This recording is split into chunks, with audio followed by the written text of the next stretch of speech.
Let's continue our discussion then. For most of the hour, Home Affairs Minister Aaron Motsoaledi with us, and Minister, we're going to talk about Zimbabwe permits in a moment, extensions of permits. One of the questions that's sent to me on Gareth Edwards SA. Let's just go here first. I've got two, if you don't mind. This is from Tracy Lee. Tracy Lee, thank you. Why is it so hard to use the website? Been trying for 5 days now to get a passport for my child. Nobody is able to help. The number I called doesn't work. Please ask the minister why his department isn't user-friendly. And it's an issue for a long time now. It's not a very user-friendly website. It crashes. You can't find the right section. The reference numbers you get don't correlate with what you get at the office. You'll know it's messy. Why? What's the problem there? Yeah, we do have problems with our IT section. We're trying our best to resolve IT issues in the department. We've even brought some experts from SARS to help us. But we have also just got money from Treasury to hire more people because we're not really very well capacitated. But we are also dealing with legacy issues on IT here, Gareth.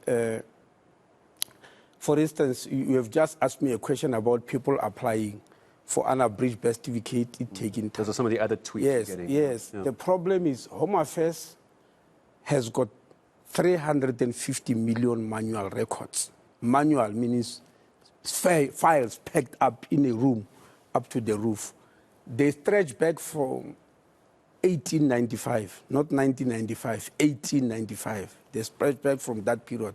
And they're all manual. So when you apply, for instance, for your unabridged birth certificate, we can't just give you, or for a change of a surname, or for change of spelling or date of birth. We've got to go back to the records. Someone has to physically get up and walk to this room and go. Absolutely. What was it originally? That's why on the 10th of March, the president announced that we're going to hire 10,000 unemployed graduates who specialize in the field of IT and record and information management. We're going to hire them for a period of 3 years to digitize these records. So like you here, just to press the computer and everything comes up. So how long how long do you think before it starts working, for example? I'm sure South Africans would appreciate the 10,000 jobs coming in, but I suppose like we're finishing interview for the first 2,000 on Monday. That's yesterday. I didn't check whether it was finished, but it was due to get finished. And then we immediately put an advert for the 4,000. I'm just mentioning generally that we do have problems with our IT systems, legacy systems, connectivity. Remember that Home Affairs works more on connectivity than any other department in government. There are government departments which can work with systems down, but Home Affairs can never do that. Once systems are down, you get stuck. If one cable is stolen, it can close the whole area. Like the Herald in the Eastern Cape once had a headline which says, careful theft closes Home Affairs. That whole area of East London was closed down completely. I think it's Eastern Cape, not East London, just because one cable was stolen.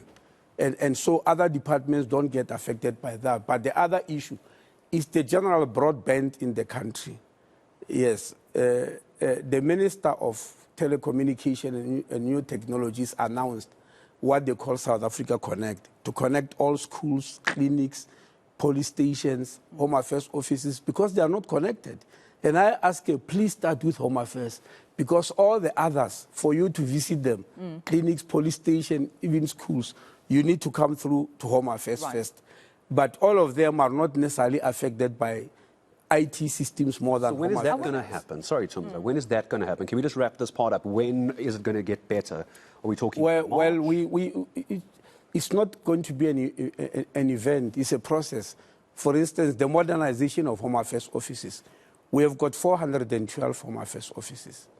As I'm speaking now, about 200 of them are modernized, fully connected and all that. The rest are not because of the areas where they are situated.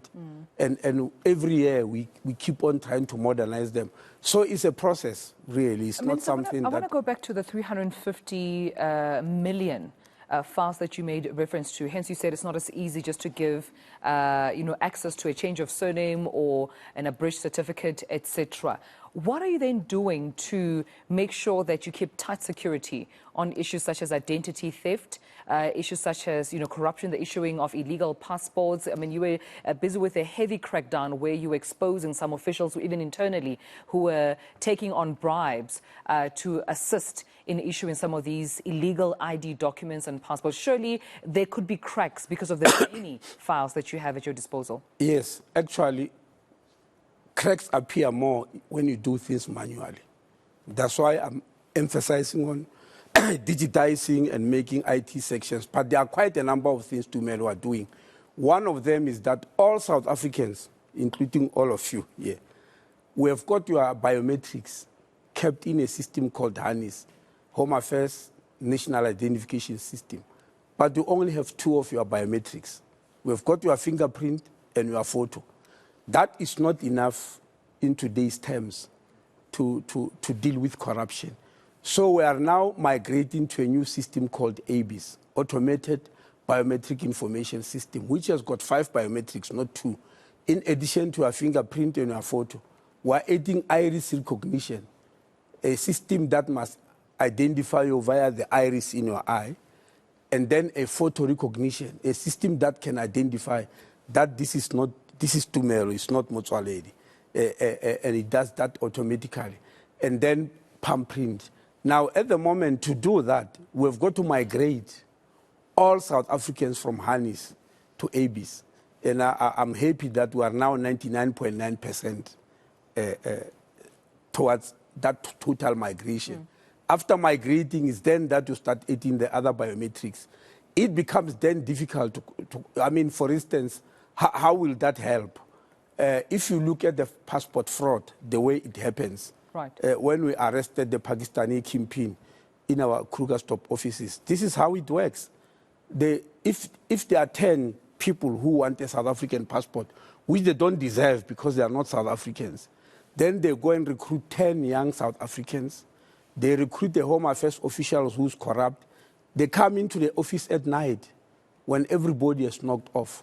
Then the young South Africans are asked to apply for a passport. They usually choose kids who are on drugs, Nyaope and all that, who don't even need to travel, and say, please apply for a passport. Then they write their names, ID number, date of birth, and a fingerprint. When it's time to take a photo, they push them aside, and the Pakistani national comes in and takes that photo. So the name say Tumelo Mothotoane, but the photo is not yours. And they take that and travel overseas. Now with ABIS, because the fingerprint and the photo and the iris must all link together, it becomes then difficult. But the other thing we have done about the passport, we're trying to make it easier for travelers that you could apply for a passport in Cape Town, catch a plane, come here to Johannesburg, get into the nearest Home Affairs office, collect your passport, and move over to OR Tambo to go overseas. Unfortunately, we had to take that privilege away. You can only get a passport in the office where you have applied for it, because when it comes, unlike this happens just in August. Before August, when the passport came, it was already activated at the printers. Now, you are forced to activate it with your own fingerprint to make sure that it's yours and you are the right person. So you have to get the passport from the office that you applied. Yes. We took that privilege away because we have got to safeguard the integrity of the passport. So you need your fingerprint. If you get it in any other way, before you put your own fingerprint there, it won't work. It won't be activated. I'm glad you brought up the issue of passports and biometrics, because I'm going to ask you something. It is the 1st of November. Kathy Watson, I've seen your tweet as well about the online traveller declaration system. I know it's more to do with SARS, but obviously this will have a lot to do with Home Affairs as well. We were going to go over to Ronald Masinda in a moment. The Minister going to stay with us. There's